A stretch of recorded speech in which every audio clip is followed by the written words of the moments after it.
নমস্কার, বাংলা সেরা গল্পে সবাইকে জানাই স্বাগত। শুরু করছি আজকের গল্প। আজ পড়ে শোনাব হরিনারায়ণ চট্টোপাধ্যায়ের লেখা গল্প মৃত্যুর পরে। তাহলে শুরু করি গল্পটা। গল্পের নাম মৃত্যুর পরে। পরীক্ষা শেষ, অঢেল অবসর। কি করে সময় কাটাবো তাই ভাবছি। সিনেমার নেশা আমার বিশেষ নেই, খেলা দেখবার শখ একটু আছে, তবে আজকাল খেলা দেখা মানে মারপিট দেখা। শুধু মারপিট দেখাই নয়, মার খাওয়াও। পুলিশ মাঝে মাঝে ঘোড়া ছুটিয়ে দেয়। শিক্ষিত ঘোড়া ঠিক পা চালায় মানুষের তলপেট লক্ষ্য করে। প্রায় মনে হয় খেলোয়াড়দের বদলে যদি এই রকম 11টা ঘোড়াকে নামিয়ে দেওয়া যায় তাহলে বোধহয় খেলাটা সত্যি জমে। গোলের কাছে এরকম লুকোচুরি না করে জালে বল আটকানোর আসল চেষ্টা হয়। এই রকম যখন মনের অবস্থা, সারাদিন গল্পের বই পড়ে কাটাচ্ছি, গল্প আর ভালো লাগছে না, তখন এক কাজ ঘাড়ে এসে চাপল। এর আগে অবশ্য পাড়ার সরকারি কাকা একটা কাজের ভার দিয়েছিলেন। হ্যাঁ রে সতে, রকে বসে বসে সময় নষ্ট করছিস কেন? খবরের কাগজও পড়িস না? কথাটা বুঝতে পারলাম না। আমতা আমতা করে বললাম, খবরের কাগজ? হ্যাঁ পড়ি তো। ছাই পড়িস? সরকারি কাকা মুখে অদ্ভুত ভঙ্গি করলেন। পড়িসনি? ছেলেরা পরীক্ষার পর সব গাঁয়ে গিয়ে সেখানকার লোকদের অক্ষর পরিচয় করাচ্ছে। এতে দেশের কত উপকার হয় বলতো? এবারে কোনো উত্তর দিলাম না। এ ব্যাপারে আমার নিজের খুব তিক্ত অভিজ্ঞতা আছে। একবার পরীক্ষার পর ঠিক করলাম অশিক্ষিতদের জ্ঞান দান করব। হাতের কাছে ঘরামি হারাধনকে পেয়ে গেলাম। সেই সময় বাড়ির চুনকাম হচ্ছিল। হারাধনকে বললাম, হারাধন, তোমার তো ভারী কষ্ট। হারাধন মুখ কাঁচুমাচু করে বলল, খুব কষ্ট দাদাবাবু। কি করে জানতে পারলে? চুলকানিতে সারা গা ভরে গেছে। আহা, সে কষ্ট বলছি না, এই যে লেখাপড়া জানো না, এর জন্য কষ্ট হয় না? কষ্ট তা একটু একটু হয়, লোকে ঠকায়। তাই তো বলছি, রোজ রাত্রে আমি তোমাকে পড়াবো। হারাধন যে খুব খুশি হলো না সেটা তার মুখ দেখেই বোঝা গেল। অবশ্য প্রথম পড়তে বসতে সবাই এই রকম গড়রাজি হয়। সে রাতেই প্রথম ভাগ নিয়ে বসলাম। হারাধন মুখ হাত ধুয়ে এসে বসল। স্বরবর্ণ পার হলাম কোনো রকমে। আটকালো ইয়তে গিয়ে। হারাধন ইয় বলতে পারল না, বলল মিয়। আমি চটে উঠতে বলল, ও সব বেড়ালের ডাক পারবো না দাদাবাবু, ওটা তুমি বাদ দাও। ইয়র বিশেষ সার্থকতা নেই, ওটা বাদই দিলাম। এরপর আটকালে দয়ে। দ বলতেই হারাধন হেসে কুটিপাটি। একবার মিত্তির বাবুদের বাড়ি রং করার সময় মোচা ভেঙে একেবারে রাস্তার ওপর পড়েছিলাম। সবাই বলেছিল আমি হাড়গোড় ভাঙা দ হয়ে গেছি। বাঁচবার আশা ছিল না দাদাবাবু, ওই দটাও বাদ দাও। আমার সেদিনের চেহারাটা মনে পড়ে যায়। এবার আমি বাদ দিতে রাজি হলাম না। হারাধন হঠাৎ বলল, ওটা কি গো দাদাবাবু? আমি দেয়ালের দিকে চোখ ফেরালাম। কোনটা? ওই যে একটা ফাটল, এই বেলা মেরামত না করলে দেয়াল যে ভেঙে চৌচির হয়ে যাবে। চিন্তিত হলাম। তাহলে কি করা যায়? হারাধন অভয় দিল, কোনো ভয় নেই, বাড়িতে বালি চুন তো রয়েইছে, আমি তোমাকে শিখিয়ে দেব। তুমি আমাকে লেখাপড়া শেখালে আমি শেখাবো বাড়ি মেরামত। পড়ার পাঠ শেষ হলো। কর্ণিক হাতে আমি মিস্ত্রিগিরির প্রথম পাঠ নিলাম। মাসখানেক পরে দেয়াল ভেঙে বালির প্রলেপ।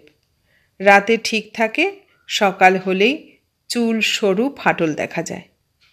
আশা ছেড়ে দিলাম আমি। হারাধন বলল, আপনার মশলা মেশানো ঠিক হয়নি দাদাবাবু।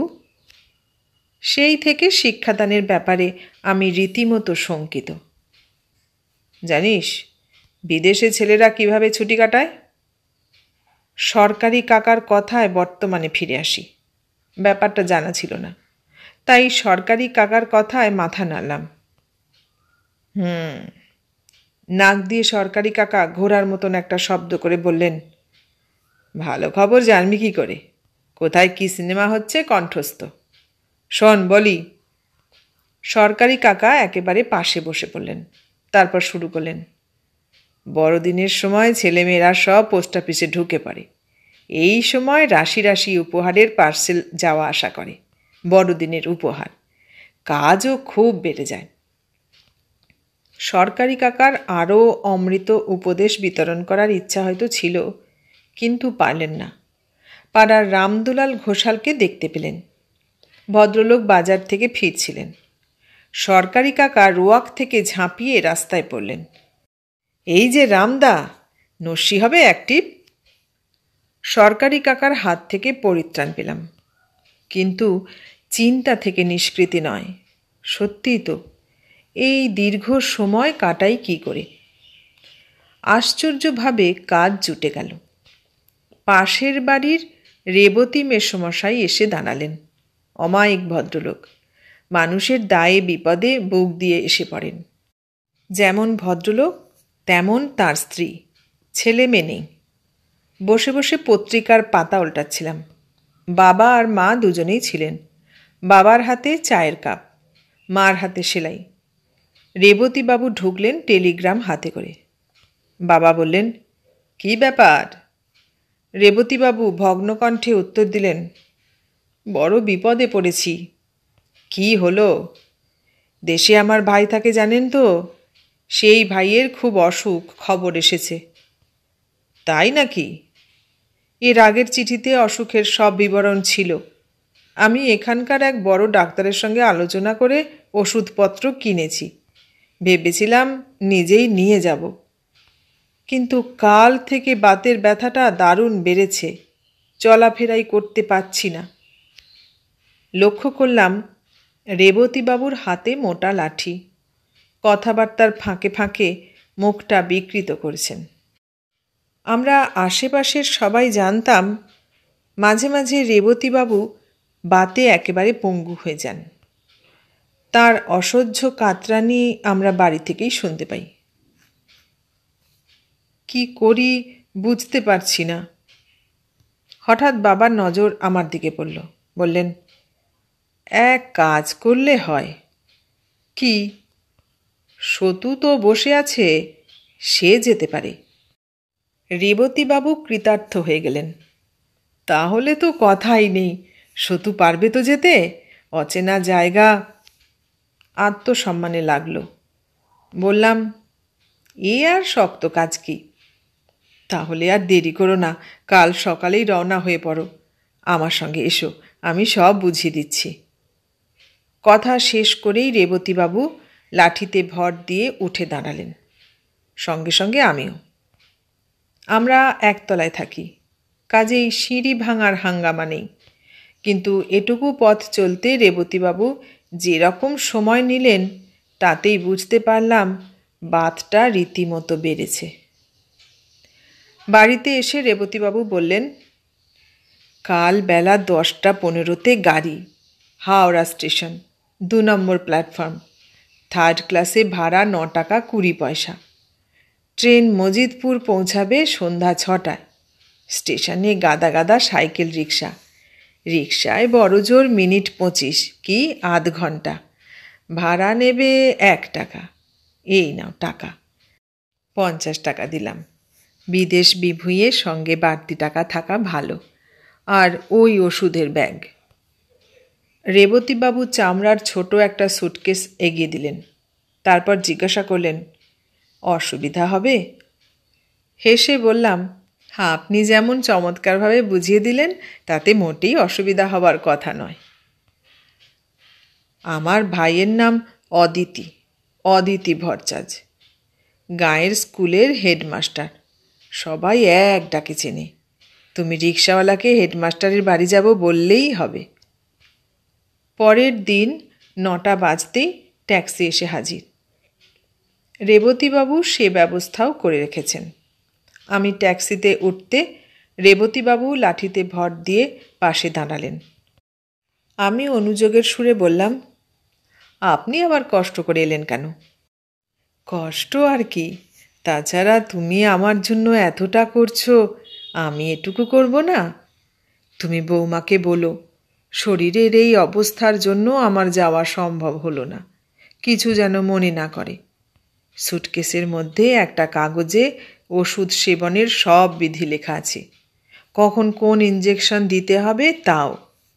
গায়ের প্রফুল্ল ডাক্তারই দেখাশোনা করে, তাকে দেখালেই হবে।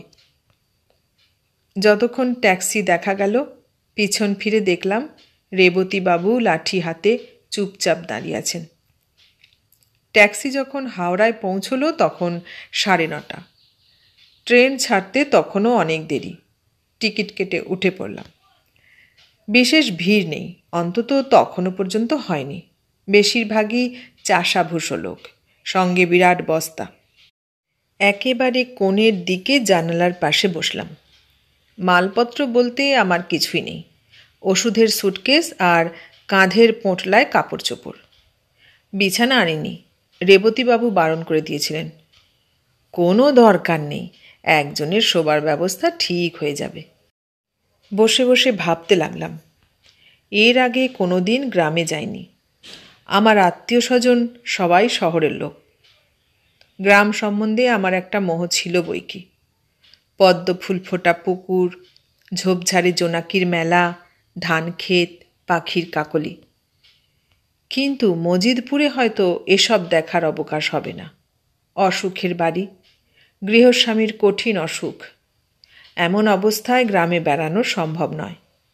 রোগীর কাছে বসে থাকতে হবে। ট্রেন ছাড়ল। দুদিকের শহরের চিহ্ন দ্রুত মুছে গেল। তার পরিবর্তে পানা ঢাকা ডোবা, বাঁশঝাড়, কুঁড়ে ঘর। মাঝে মাঝে ট্রেন থামছে, লোক যে অনুপাতে উঠছে সে অনুপাতে নামছে না। কামরার ভিতর দারুণ হট্টগোল। কে বুঝি আর একজনের পোঁটলা নিয়ে নেমে গেছে। রোদ বাড়ছে, ঘুমের ভাব আসছে। এক ভাঁড় চা খেয়ে নিলাম। যখন আবার চোখ খুললাম তখন রোদের তেজ কমে এসেছে। কামরাটা অনেকটা খালি, বহু লোক ইতিমধ্যে নেমে গেছে। বিকাল। হাতের ঘড়ি দেখলাম 5টা 5। আর ঘণ্টাখানেক, তারপরই মজিদপুর পৌঁছাবো। হঠাৎ মনে পড়ে গেল, 7 সকালে খেয়ে বেরিয়েছি, মাঝখানে শুধু এক ভাঁড় চা খেয়েছি। অসুখের বাড়ি, খাবার মিলবে কি না কে জানে। ট্রেন প্ল্যাটফর্মে থেমেছে। স্টেশনের নাম শক্তিনগর। স্টেশনের চেহারা দেখে মনে হচ্ছে ট্রেন কিছুক্ষণ থামবে। ট্রে হাতে একটা বয় যাচ্ছিল, তাকে ডেকে চা, টোস্ট আর ডিমের অর্ডার দিলাম। খাওয়া শেষ হতেই ট্রেন ছাড়ল। যখন মজিদপুর পৌঁছালাম তখন বেশ অন্ধকার। 6টার সময় এত অন্ধকার হবার কথা নয়, কিন্তু আকাশে কালো মেঘের সমারোহ। স্টেশন দেখে মাথায় হাত দিয়ে পড়লাম। নিচু খোয়া ওঠা প্ল্যাটফর্ম, টিম টিম করছে তেলের বাটি। গোটা দুয়েক চাষি নামল, নেমেই তারা অন্ধকারে মিশে গেল। নেমে পড়লাম। বিদ্যুৎ চমকাচ্ছে। 2-1বার মেঘ ডাকল। স্টেশন থেকে বেরিয়ে এদিক ওদিক দেখলাম। একটা সাইকেল রিক্সা কোথাও নেই। ভাবলাম স্টেশন মাস্টারের কাছে একবার জিজ্ঞাসা করি। ফিরে এলাম। টিকিট ঘরের সামনে বড় তালা ঝুলছে। ইতিমধ্যে ট্রেনও ছেড়ে দিয়েছে। গেটের কাছে টিকিট চেকারেরও দেখা পাইনি। স্টেশনের বাইরে বিদ্যুতের আলোয় দেখলাম 3টে রাস্তা 3 দিকে গিয়েছে। রাস্তা মানে অসমতল গ্রাম্য পথ। দারুণ সমস্যা, দুর্যোগপূর্ণ রাতে কোন রাস্তা ধরে এগোবো? সাইকেল রিক্সার সন্ধানে এদিক ওদিক দেখছি, হঠাৎ পিছনে মোটা গলার আওয়াজ। সাইকেল রিক্সা পাবেন না, সব নবীন মাইতির ওখানে গেছে। চমকে উঠলাম। ঘাড় ফিরিয়ে দেখি আধা অন্ধকারে দীর্ঘাকৃতি একটি ভদ্রলোক, পরনে ধুতি পাঞ্জাবি। ভদ্রলোক কি আমার সঙ্গেই ট্রেন থেকে নেমেছেন? এতক্ষণ তাহলে কোথায় ছিলেন? জিজ্ঞাসা করলাম, নবীন মাইতির ওখানে? হ্যাঁ, নবীন মাইতির ছেলের বিয়ে। বরযাত্রীদের জন্য 30খানা সাইকেল রিক্সা ভাড়া করেছে। সম্পন্ন জোরদার, পয়সার তো আর অভাব নেই। তা আপনি যাবেন কদ্দূর? অদিতি ভট্টাচার্যের বাড়ি। হেডমাস্টার মশাইয়ের বাড়ি? তার তো খুব অসুখ চলেছে, দিন 10 জমে মানুষে টানাটানি। হ্যাঁ, শুনেছি। আমি কলকাতা থেকে তার ভাইয়ের কাছ থেকে ওষুধ নিয়ে এসেছি। আমার একটু তাড়াতাড়ি পৌঁছানো দরকার। কি করে যাই বলুন তো?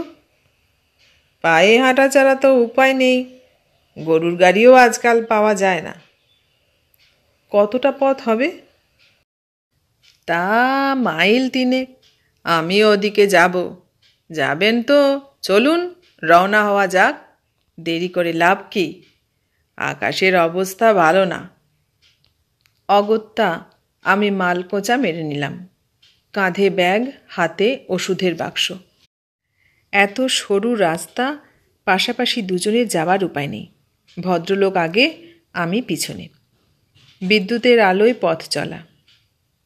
একদিকে বাঁশঝাড়, বাতাসে বাঁশগুলো দুলছে, ক্যাঁচকোঁচ শব্দ করছে। আর একদিকে ডোবা, একটু পা ফসকালেই বিপদ। কিছুটা পথ চলার পর ভদ্রলোককে আর দেখতে পেলাম না। অন্ধকারে যেন মিলিয়ে গেছেন।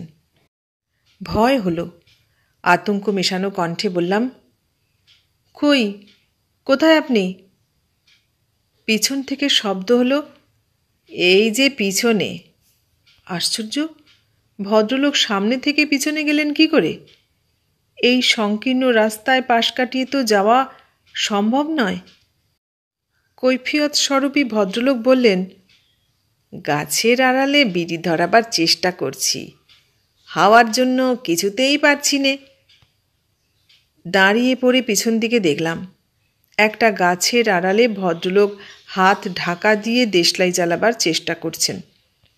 1 বার, 2 বার, 3 বার। 3 বারের চেষ্টায় দেশলাই জ্বলল। সেই আলোতেই ভদ্রলোকের মুখ দেখলাম। কপালে একটা দাগ, খুব ছোট ছোট চুল, তীক্ষ্ণ 2টি চোখ, সাধারণ গ্রাম্য চেহারা। আপনার এসব চলে? মাথা নাড়লাম। তারপরেই মনে পড়ে গেল, অন্ধকারে আমার মাথা নাড়া ভদ্রলোকের দৃষ্টিগোচর হবার কথা নয়। তাই মুখে বললাম, না, ওসব আমার চলে না। কি করেন, পড়াশোনা? হ্যাঁ, এবার হায়ার সেকেন্ডারি পরীক্ষা দিয়েছি। ভদ্রলোক হাসলেন। আজকালকার তো ছেলেরা লোয়ার সেকেন্ডারি দেবার আগেই ধূমপান করতে শিখে যায়। আপনি তাহলে ভালো ছেলের দলে। কথাটা হঠাৎ মনে পড়ে গেল। জিজ্ঞাসা করলাম, আপনি কি এই ট্রেন থেকে নামলেন? না না, আমি মাঝে মাঝে স্টেশনে বেড়াতে আসি। আজও এসেছিলাম। এতক্ষণ পর্যন্ত শুধু মেঘের ডাক আর বিদ্যুতের চমক ছিল। এবার বৃষ্টি শুরু হলো। খুব জোরে নয়, কিন্তু আমাদের বিব্রত করার পক্ষে যথেষ্ট। রাস্তা রীতিমতো পিছল হয়ে উঠল। পায়ের জুতো খুলে হাতে নিলাম ভদ্রলোকের নির্দেশে। পথের যেন আর শেষ নেই। অতিষ্ঠ হয়ে ভদ্রলোককে জিজ্ঞাসা করলুম, আর কত দূর? শুনেছিলাম অদিতিবাবুর বাড়ি স্টেশন থেকে খুব দূরে নয়। মাইল 3। এমন আর দূর কি? দুর্যোগের মধ্যে দিয়ে চলেছি কি না, তাই পথ বেশি মনে হচ্ছে। আমি জলার ভিতর দিয়ে চলে যেতে পারি, কিন্তু আপনি শহরের ছেলে, আপনার অসুবিধা হবে। খালি পায়ে বেশ কষ্ট হতে লাগলো। ঝড়ে 2-1টা বাঁশ রাস্তার ওপর কাত হয়ে পড়েছে। বাঁশের কাঁটা পায়ে ফুটছে। যন্ত্রণায় 2-1 বার চেঁচিয়ে উঠলাম। কি হলো? ভদ্রলোক অনেক দূর থেকে জিজ্ঞাসা করলেন, পায়ে বাঁশের কাঁটা ফুটছে? বাড়ি পৌঁছে চুন দিয়ে দেবেন, নইলে বড্ড ব্যথা করবে। চুপচাপ আরও আধ ঘন্টা কাটল। বৃষ্টি কমল, কিন্তু লোকালয়ের ইশারা নেই। দুদিকে জঙ্গল আর মজা পুকুর। অদিতিবাবু কেমন আছেন জানেন? আমি জিজ্ঞেস করি। ভদ্রলোক দাঁড়িয়ে পড়লেন। আমি কাছাকাছি যেতে বললেন, সকালে বিশেষ ভালো ছিলেন না। প্রফুল্ল ডাক্তার তো আশা ছেড়েই দিয়েছিল। দুপুরে অবস্থা একটু ভালো হয়েছিল, তবে খুব আশাপ্রদ নয়, বুঝলেন? বুঝলাম। মনে মনে ভাবলাম ওষুধপত্র নিয়ে যেন সময়ে পৌঁছতে পারি।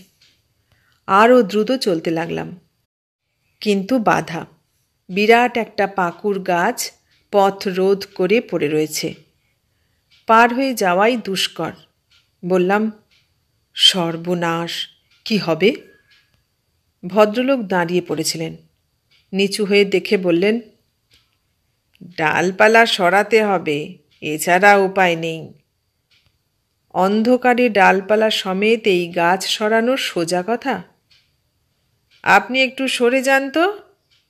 সভয়ে সরে গেলাম। ভদ্রলোক মোটা একটা ডাল ধরে টানতে টানতে রাস্তার পাশে রাখলেন। চেহারা দেখে বোঝবার উপায় নেই শরীরে অসীম শক্তি। বললেন, চলে আসুন এবারে। গাঁয়ের ছেলে, মাখন ছানা দিয়ে তৈরি দেহ নয়, রীতিমতো ডন বৈঠক দিয়েছি বহুদিন। সাঁতার কেটে ফুলাই নদী এপার ওপার করেছি। আর কোনো বাধা নয়। দুর্যোগ কেটে ফিকে জ্যোৎস্না দেখা গেল। দু একটা বাতিও নজরে পড়ল। গ্রামের সীমানায় এসে গেছি। বাঁশের একটা সাঁকো, সেটা পার হতেই ভদ্রলোক বললেন, এবার দুজনে দুদিকে। আপনার আমার পথ এক নয়। আমি বাঁ দিকে যাব, আপনি ডান দিকে। আমি অদিতিবাবুর বাড়ি চিনব কি করে? চেনার অসুবিধা হবে না। উঠানে অনেক লোক দেখবেন। হেডমাস্টারকে গাঁয়ের সবাই ভালোবাসে কি না? আপনাকে অশেষ ধন্যবাদ। আমার কথা শেষ হবার আগেই ভদ্রলোক এগিয়ে এলেন, একেবারে মুখোমুখি। দীর্ঘ চেহারা, রক্তাভ দুটি চোখ, বিষদৃশ দাঁতের সার। ভদ্রলোক মোটেই সুদর্শন নন। বাড়িটা বেশি দূরে নয়, 2-3খানা বাড়ি পরেই। উঠানে দাওয়ায় গোটা তিনেক হ্যারিকেন। বেশ কয়েকজন লোক চলাফেরা করছে। আমি উঠানে গিয়ে দাঁড়াতেই একজন ফিরে দেখল। কে? আমি কলকাতা থেকে আসছি। কলকাতা থেকে? হ্যাঁ, অদিতিবাবুর দাদা রেবতীবাবুর কাছ থেকে। বাতে শয্যাশায়ী বলে তিনি নিজে আসতে পারলেন না। আমার হাত দিয়ে ওষুধ পাঠিয়েছেন। ওষুধ? বাড়ির মধ্যে থেকে চাপা কান্নার আওয়াজ ভেসে এলো। সেই এলেন, যদি আর একটু আগে আসতেন। আজ সন্ধ্যায় সব শেষ হয়ে গেছে। বিষণ্ণ কণ্ঠে লোকটি বলল, আসুন এখানে। দাওয়ার দিকে এগিয়ে গেলাম। বাঁশের খাটিয়ায় অদিতি ভট্টাচার্য শুয়ে আছেন। তার পায়ের ওপর মাথা রেখে একটি স্ত্রীলোক ফুঁপিয়ে ফুঁপিয়ে কাঁদছে। মৃতদেহের দিকে চোখ ফিরিয়েই চমকে উঠলাম। মেরুদণ্ড বেশ শীতল শিহরণ। এ কি সম্ভব? যে ভদ্রলোক স্টেশন থেকে আমার পথপ্রদর্শক হয়ে এলেন, এ বাড়ির নির্দেশ দিলেন, তার চেহারার সঙ্গে অদ্ভুত মিল, একেবারে অভিন্ন। অদিতি ভট্টাচার্য চোখ চেয়ে রয়েছেন, অবিকল এক, রক্তাভ চোখ, অসমতল দাঁতের সার, ছোট ছোট চুল। পরলোক যাত্রী কি আমাকে পথ দেখিয়ে এখানে নিয়ে এলেন? কিন্তু কেন? তিনি তো জানতেন আমার ওষুধের বাক্স কোনো প্রয়োজনে লাগবে না। জানি না, এর উত্তর এত বছরেও আমার জানা সম্ভব হয়নি। এতক্ষণ শুনলে হরিনারায়ণ চট্টোপাধ্যায়ের লেখা একটি অলৌকিক গল্প, মৃত্যুর পরে। কেমন লাগলো গল্পটা? ভালো লাগলে লাইক, কমেন্ট, শেয়ার করো। আর নতুন বন্ধু হলে সাবস্ক্রাইব করার অনুরোধ রইল। সবাইকে অনেক ধন্যবাদ জানিয়ে আজ এখানেই শেষ করলাম।